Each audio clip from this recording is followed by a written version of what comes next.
Hello viewers, இன்றைய வீடியோவில் red label audio launch நிகழ்ச்சியில் பேரரசு அவர்கள் வெளிப்படையாக சொன்ன சிரி பேச்சு பற்றி பேச போகிறோம். சின்மாயி திரௌபதி 2 பாடல் சர்ச்சை, அதுக்குள்ள மோகன் அவர்கள கருத்து, கலைஞர்களுக்காக வரும் அழுத்தம் எல்லாத்தையும் இங்கே நம்ம டீட்டெயிலாக பார்க்கலாம். திரௌபதி 2 படத்தில் சின்மாயி பாடியிருக்கிறாரு என்பதற்கு ஒரு அவசியம் இல்லாத விமர்சனம் வந்துடுச்சு. அவங்க இப்படத்துக்கு ஏன் பாடுறாங்க, இப்படத்துக்கு குரல் கொடுப்பது சரியா என நெட்டிசன்கள் பல கேள்விகளை கேட்டார்கள். இதுக்கு தான் பேரரசர் செருப்படி மாதிரி கேள்வி கேட்டார். ஒரு கலைஞன் பாடுறதில் உங்களுக்கு என்ன பிரச்சனை? படத்தில் யார் பாடுறாங்கன்னு நீங்க முடிவு பண்றீங்களா? அவர் தெளிவாக சொன்னார். கலைஞன் தன்னுடைய வேலையை செய்யதற்கே சர்ச்சை வேணுமா?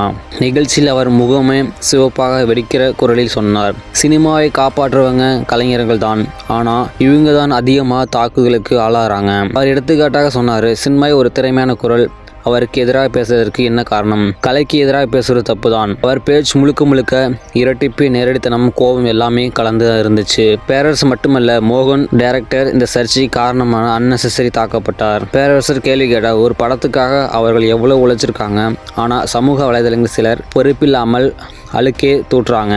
அவர் மோகனுக்கு ஆதரவு தெரிவித்தார். நாம் ஒன்னா இருந்தால்தான் இண்டஸ்ட்ரியில் பிழைக்கும். கலைஞர்களை தாழ்த்துறது மாதிரி நம்ம தான் நடக்கக்கூடாது. பேரரசு சொன்ன முக்கியமான விஷயம் என்ன சொன்னார்னா, ஒரு பாடலுக்கு கலைஞர்கள் தான் மனம் அழுத்தத்துக்கு ஆளாறாங்க.